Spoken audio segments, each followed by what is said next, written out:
Before we jump in, we must warn you this episode contains content, such as sexual abuse, that may be disturbing to some people. Listener discretion is advised. Sean ustedes bienvenidos al Palacio de Bellas Artes. The theater comes to life as a voice announces the start of the concert. Esta es la primera llamada. Primera llamada. The grand hall is filled with guests dressed in evening gowns and tuxedos. Their voices echo off the marble floors and the elegant golden staircases. The theater doubles as a museum, showcasing paintings by Mexico's most renowned muralists, Siqueiros, Orozco, and Diego Rivera. You know, Frida Kahlo's husband. Some people stroll around, gazing at the enormous floor-to-ceiling murals depicting scenes from the Mexican Revolution. However, this is not any ordinary concert, but rather a gathering of the rich and powerful, an event with faces you usually only see in the newspapers. The VIPs on the event's invite-only list are a who's who of the Mexican elite. We're talking congressmen, senators, governors, secretaries of state and businessmen all waiting to snap a photo with the apostle, champagne flutes in hand. And as the grand hall empties and they take their seats, the sound of the city filters in. You can hear the cries of street vendors selling sunglasses and hot tamales, with a classic barrel organ playing in the distance. Esta es la tercera llamada. Tercera llamada. Voices outside are chanting in unison. We can finally make out the name they are calling. The Naasón they chant for is Naasón Joaquín García, but he is not a rock star or a musician. He isn't a prominent politician. He is the apostle of God, the leader of a church called La Luz del Mundo. La Luz del Mundo, or LLDM for short, means light of the world, and the voices belong to thousands of his followers who have gathered to celebrate his 50th birthday. Unlike the crowd inside, most of the people outside are middle-class workers. Some wave banners that have images of Naasón, pensive and smiling. Some have created huge signs, over 20 feet long, with phrases praising the apostle and his good works. It was evident that night how much Naasón was admired and respected by so many influential people, and truly and deeply loved by a community of hundreds of thousands of faithful followers all around the world. He is, after all, the third-generation leader of a cult that started in Guadalajara, Mexico, now spanning more than 50 countries with over 5 million reported followers. In the US, there are now temples in all 50 states. That night, Naasón basked in the outpouring of love and devotion from his faithful community. But all of it was about to implode. In just 2 weeks, their beloved leader would be unmasked as something far from holy. I'm Roberta Garza. This is Sacred Scandal, Season 2, La Luz del Mundo. Episode 1, The Fall of the Apostle.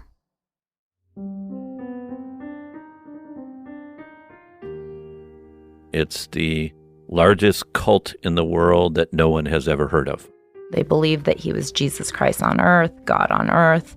Destructive cult, they're everywhere. And you don't know you're in a cult. There's nothing there. There's no records. They had the baby bear on a leash. All of the lions and tigers were in cages. And so I remember as a little girl being groomed to be his concubine. It wasn't even so much that he liked sex. He wanted something that was shocking, depraved. The more depraved, the better. Yo en ese momento sí pensé matarlo. All I could think about was killing him. There I was, a 16-year-old kid with his aggressor. On this season of Sacred Scandal, we dive deep into La Luz del Mundo. We will talk about how the world recently discovered their horrific crimes and why those crimes were kept in the shadow for so long. My name is Roberta Garza, a writer, journalist, and academic, and I want to share this story because I've had personal first-hand experience with things gone wrong in the church and other high-control groups, and I'm still coping. For more than 500 years, only one religion ruled in Mexico. That power belonged to the Catholic Church, and the Catholic Church alone. Few would dare to encroach on the jurisdiction carved out by the force and domination of Vatican supremacy. Until La Luz del Mundo, or the Light of the World.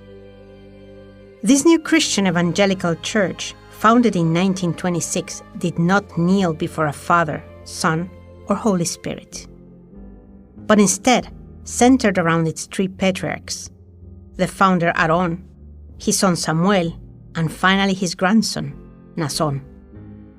All were modern-day apostles and God's chosen ones, who ruled their model communities with an iron fist. They were tightly aligned with the Mexican political elite. LLDM became the second biggest religious denomination in Mexico, and is one of the fastest growing in the US, building a cult-like following that couldn't be touched for over a century. My research focuses on religion and high-control groups. I've worked extensively on Keith Raniere and Marcial Maciel, and now I'm diving into the dark insides of the Light of the World. Over the course of 12 episodes, we'll uncover the dark secrets of this megachurch and speak with its abuse survivors. We will investigate LLDM's corrupt influence, the harassment, extortion, and the murder accusations. This is episode 1, The Fall of the Apostle. Let's go back to May 2019, when Naasón was happily celebrating his 50th birthday in Mexico City. It was no ordinary party. He was gifted with an opera concert composed in his honor, played by the Mexican National Marine Band and accompanied by a giant church choir. The gathering was held at the breathtaking Palace of Bellas Artes. If you've ever Googled Mexico City, you've surely come across a photo of Bellas Artes. It's an impressive Art Nouveau venue with iconic sunset-colored domes, the beating heart of Mexico's cultural world. Think of the Metropolitan Museum of Art in New York or the Tate Gallery in London. When you step into the Bellas Artes marble halls, it's impossible to not feel a sense of awe as you stroll past massive bronze lamps and grand staircases. Most impressive of all is the colorful Tiffany glasswork that adorns the theater's curtain. To put it simply, Bellas Artes is a stunning building that's often referred to as the most important cultural center in all Mexico. Since Bellas Artes is a public cultural center in a secular state, they do not allow events with any religious affiliation. However, an exception was made for the apostle, Naasón. Yo jamás me esperé tanta gente afuera. I never expected so many people to come out. I was impressed by how many people there were. I knew that it was being broadcasted live across all of Mexico and even in countries around the world. They tagged me on a ton of photos and videos on Instagram of people watching, and they weren't just from the United States. The sheer number of people watching was astounding. That's Ángel Macías, a member of La Luz del Mundo and a singer of the choir who performed that night alongside the National Marine Band at Bellas Artes. Porque yo lo que sí te puedo decir es que cuando... Once I heard that the director Naasón Joaquín would be present, I needed to be there. I couldn't pass up an opportunity to hear him. Just see him. The event was strictly invite only. That's why so many of the ordinary LLDM followers were huddled outside. They had no chance of getting in. Yet they stood, forming a crowd, excitedly holding posters of Naasón. Followers came far and wide to be in the proximity of their leader. Just like fans eagerly awaiting outside a pop star's hotel while the VIPs were escorted through by the security detail. Soon after the concert took place, people started asking questions. Why was a public cultural venue being used to celebrate the birthday of an evangelical leader? The Ministry of Culture released an official statement saying that the celebration was never meant to be a tribute to Naasón Joaquín García, that it was just a concert. But the image of Naasón's face plastered across hundreds of billboards and flyers distributed throughout the country to promote the event made it hard to believe. Porque yo lo que sí te puedo decir con mucha seguridad y mucha certeza es que fue un... I can assure you that this event was utterly and totally a cultural and musical presentation. It was just one big concert, with plays and operas, and nothing to do with religion. This wasn't a religious event. I wasn't surprised to hear that the Ministry of Culture and the church followers were aligned when it came to the official public relations damage control messaging. Those in Mexico know that La Luz del Mundo is untouchable. How did Naasón Joaquín García amass so much influence and become so politically connected? I've had my own experience with the power of La Luz del Mundo. In the summer of 2015, I learned that the then governor of my home state, Nuevo León, had flown the hour-and-a-half flight to Guadalajara to kiss the ring of Naasón Joaquín García at one of LLDM's main celebrations. I was intrigued by the story and decided to write about it. Shortly after it came out in the national paper Milenio, LLDM filed a discrimination lawsuit against me. They took umbrage with a line in my article. I had described the church as a backwards organization. This ordeal dragged on for 5 long years that, frankly, I'd rather forget. But as a journalist, I was curious. Why would a religious group go to such lengths to intimidate a reporter who barely mentioned them in a short article? That was 8 years ago. Since then, I have spent a lot of time trying to uncover what was really going on with La Luz del Mundo. And what I discovered was way beyond my worst expectations. That's after the break.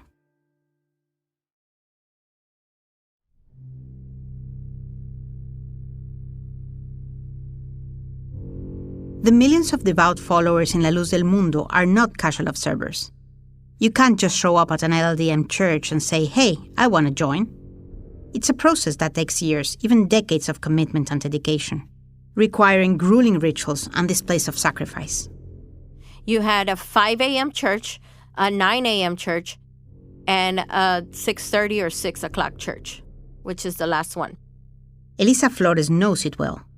She grew up in the church during the 70s with her family in the small town of Luling, Texas. A daughter of one of the first families to convert to LLDM in Texas, her entire life was devoted to the church and its apostles. She was named Elisa as a tribute to the founder's wife. Normally, our father always went to the 5 a.m. church. And if, like, on a weekend or in the summer, we went with our father, he would always reward us and take us to Dunkin' Donuts or Shipley Donuts. So we wanted to go to get donuts. We wanted to go to church, but we wanted to go get the donuts. Elisa's father entered LLDM after an introduction from a fellow truck driver who was a member. And he invited him several times. And my dad, for about 5 years, said no. He had been suffering from alcoholism and depression. The straw that broke his back was when one day he woke up to the dog licking him on his messy kitchen floor, half-dressed, covered in vomit. So he finally accepted his friend's invitation. In the church, he found the support and community he desperately needed, and he got better. It helped him get out of what he was going through. So he felt needed. Like they needed a person that drove trucks to do this and that. They needed my mom, she cooked cakes. Oh, we need a person to make cakes. And so then they felt like, hey, this is a good place for us to be. 4 months pregnant with Elisa, her mom got baptized in the church. Elisa came out an LLDM newborn. Her destiny was sealed. When you're born in the church, your parents, they promise the church that they're going to raise you in the doctrine of the church. Joining LLDM church might well have saved Elisa's father from alcoholism and depression, and provided her parents with a feeling of importance and belonging. Their lives were upended, for better or worse. LLDM's foremost principle is obedience and submission to the apostles' wishes.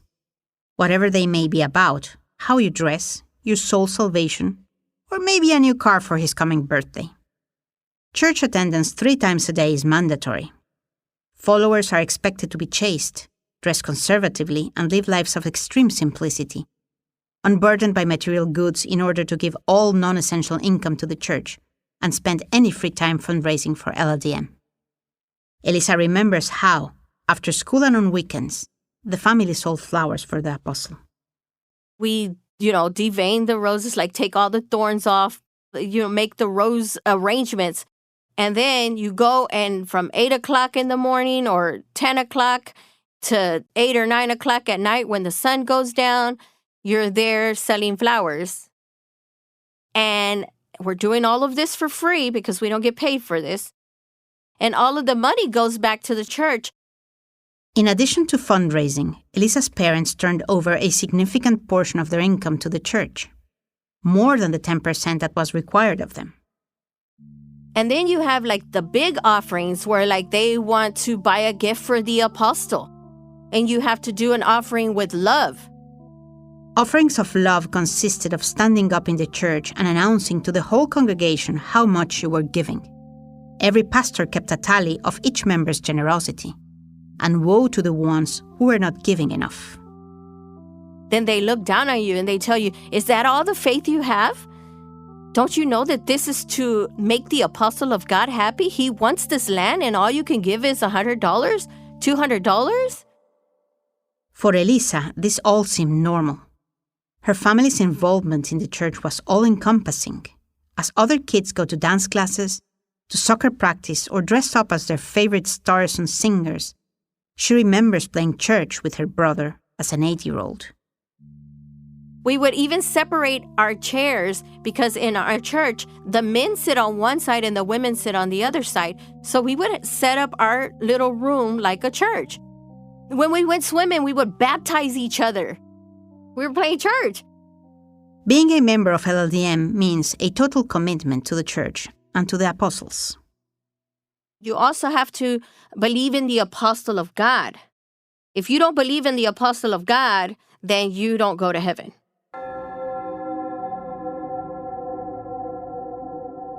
The belief that the apostle was personally chosen by God to restore his true church on earth is the cornerstone of LLDM's faith. For them, the Vatican and everything that came after is corrupted. By God's appointment, LLDM's leader is Christ's 13th apostle. He can speak directly to God and is himself revered as almost divine, capable of summoning angels and of opening or closing the gates of hell for the rest of the mortals. Only one apostle serves at a time, and he is the sole leader of the flock, responsible for carrying out God's will on earth. But believing in the apostle's divine appointment is just the beginning. Everything that you do in this cult revolves around you going to heaven. And if you do these things, so you're basically your whole life, you're walking on eggshells because you don't want to do anything wrong because you don't know at any time, like they always teach you, at any time God's going to come to call you and your time is up. And are you going to go to heaven or hell? There are many things you can do wrong inside LLDM, and they surely let you know when you do. But one of the worst things you can do inside the church, the one that gives you a guaranteed ticket to hell and a good reason to be shunned from the otherwise loving community, is talking trash about the apostle. They have songs about God filled them with leprosy because they were talking against the apostle. The ones that speak against the apostle, the devil has got a hold of them. In LDM, adult responsibilities come at you very fast. That would be at age 14, when Elisa got to experience a real baptism, her own. Once you turn 14, you're considered an adult in the church. Prior to the age of 14 or prior to you being baptized, your parents are responsible for you. And if you die, you'll go to heaven if your parents' testimony is good. If they're not, then you go to hell. Once you get baptized, you're responsible for your own salvation. Only after baptism does a believer finally join LLDM as a full-fledged member. As you get into the water and it covers first your mouth, then the nose, then your eyes and hair, cleansing your sins, but also your innocence. You're now supposed to know what you're doing, and you must carry your own weight. You have become the keeper of your own soul. And most importantly, your allegiance to the apostle is now a personal affair. After her baptism, Elisa could not rely on her parents to be responsible for fulfilling her tithes and obligations anymore. And there were a lot of those. Because if LLDM's flock is supposed to be humble and austere, the apostle and his closest relatives are regarded as royals, Quite literally, the youngest scions are called princes and princesses. They live in a luxury that not only is not seen as offensive, makes the members proud. Devout members proudly give so the apostle can travel in fancy cars and dress like a movie star. And they hang pictures of him in his silk shirts and custom-made suits at the most prominent walls in their homes or offices, carrying miniature portraits in their cars and wallets for good measure. I do remember having several pictures in my house, in my aunt's house, which is where I'd grow up, and my grandparents' house. This is Xochitl Martin, a former member of LLDM who remembers growing up with these images all around her. So, and anywhere in my family, aunts, uncles, cousins, it doesn't matter. Every home that you went to of LDM, there were pictures of the apostles nearly everywhere in our room. And that sort of also proved like how much you believed in the apostle, like how many pictures you had in your home. But who was Naasón Joaquín, the man behind the flattering, pensive poses on those ever-present images? The third in a line of family members, all apostles, Naasón came into power having been born into it. Since he came into this world as the son of God's chosen one, his every move was adored, revered, and cheered on. The little princeling could do no wrong. Former LLDM pastor Joel Silva recalls meeting Naasón before he became the third apostle. Naasón was a young guy. When I met him, he was a young man, but very cocky, very entitled, with a lot of entitlement. At the time, Joel was tasked with building what would become LLDM's flagship temple in Hermosa Provincia, a neighborhood of around 5,000 people in Guadalajara. Everyone who lives there is a believer. It is considered the headquarters and beating heart of La Luz del Mundo. That's where the apostles' house, the Casa Real, sits. Joel's parents were missionaries, and they were close to the apostles' family. Naasón accomplished his power and charisma through imposition, using his authority, not through, treating well the people around him, especially not his subordinates, Maybe with the congregation was very smiley and very careful with his manners and everything. Joel also recalled that when Naasón preached to his congregation, he would always appear impeccably dressed, in a tailored suit with a silk shirt, wearing bejeweled watches and exuding confidence, flashing a big smile. Son tus granadas haciendas que abundan. Dale gloria a Dios, hermano que estás fuera. Hermano que estás alrededor de los niños. Attention to detail, to appearances, the commitment to a mirage of perfection was important to the apostles. On the surface, La Luz del Mundo seemed picture perfect. The body of the church boasted a thriving international congregation, an orderly, happy flock, attention-grabbing temples, spiritual transcendence, security, and a sense of belonging for its members. Until it didn't.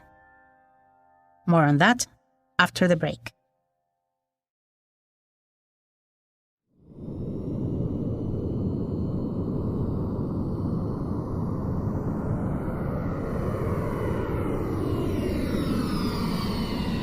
June 2019. The skies over Los Angeles buzzed with the hum of a private jet. Just a little over 2 weeks after Naasón's 50th birthday bash, the grand concert at Bellas Artes, he was traveling in style to California, looking forward to a relaxing vacation. The plane touched down at LAX, away from the main terminals, and came to a stop. Naasón walked down the stairs of the plane in his $5,000 suit, holding a leather briefcase, expecting to see his usual car with tinted windows and comfy seats, ready to take him to one of the 3 houses he has in Los Angeles. Instead, he was met by agents from the FBI, Homeland Security, and ICE, with a warrant for his arrest. I would love to be able to tell you how many agents there were, what they said to him, and what Naasón said back as they handcuffed him. But the district attorney and the agents involved declined to comment.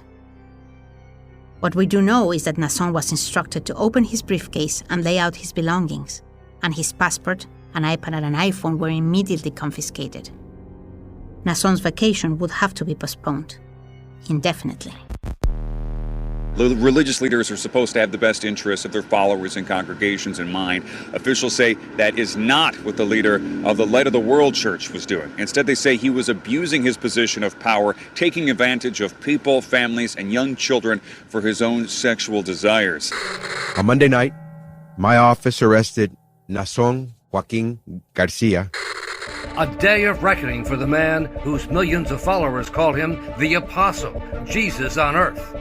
Naasón García admitting in court he sexually abused young girls at his church. Naasón's bail was set at a record-breaking $90 million.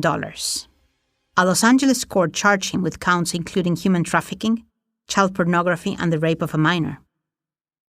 The church was in a frenzy. They forbade their members to watch the news or check the internet. They claimed it was all Satan's work. As the devil had tempted Christ in the desert, now he was testing the apostle.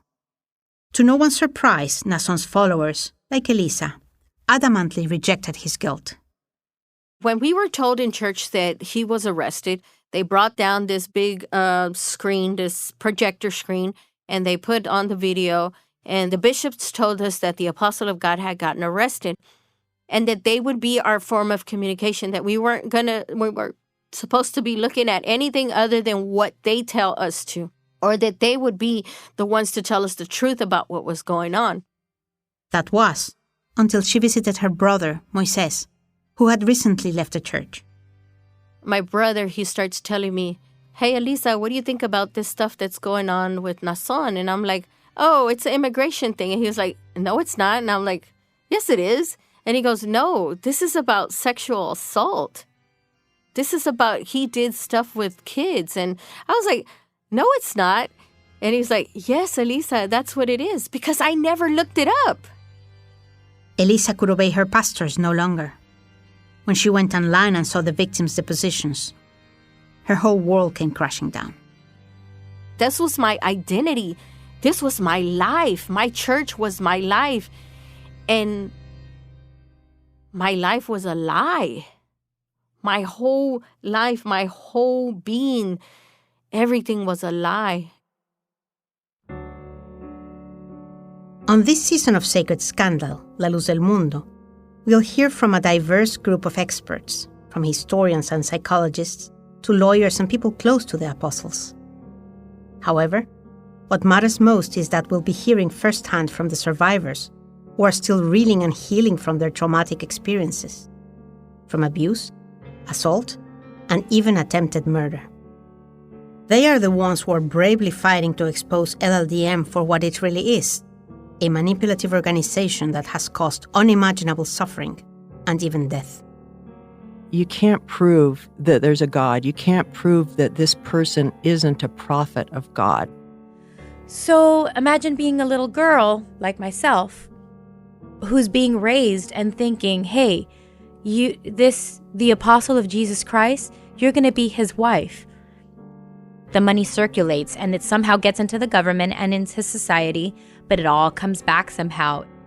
We stand here today and we are moving forward in court to speak for literally thousands of victims of Naasón Joaquín García and his conspirators. I know that at some point, the victims had some justice done, and looking at him defeated, cowardly silent, cowardly looking at the wall without the guts to turn his face to his victims. What does it feel like to go from being a darling of Naasón and the church to being an enemy of the apostle? That's on the next episode of Sacred Scandal, La Luz del Mundo. Yo en ese momento sí pensé matarlo, honestamente pensé matarlo. All I could think about was killing him. I looked at a rock and I thought, I'll break his face in with that stone. But I stopped. There I was, a 16-year-old kid with his aggressor. My father, and with good reason, being a judge, told me that the laws exist but are not applied in the country. They will kill you. From there, I created a battle plan, a strategy to put him in jail. I was focused.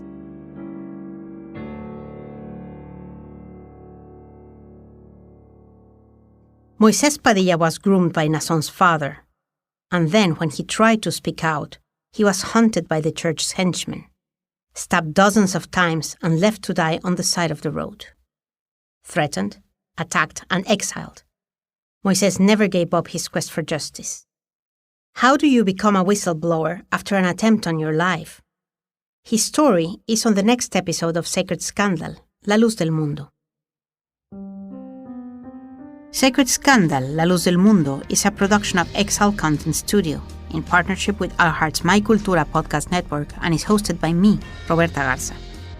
Produced by Sabine Jansen with the help of Stella Emmett, Reynolds Gutierrez, and Ana Isabel Octavio.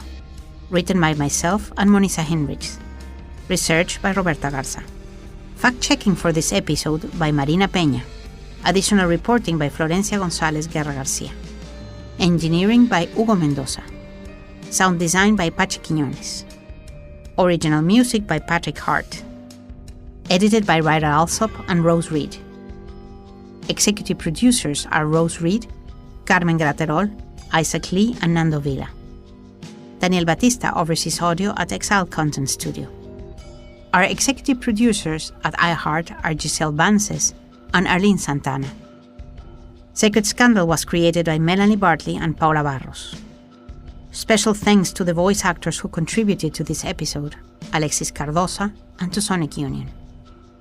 For more podcasts, go to the iHeartRadio app or anywhere you listen to your favorite podcasts.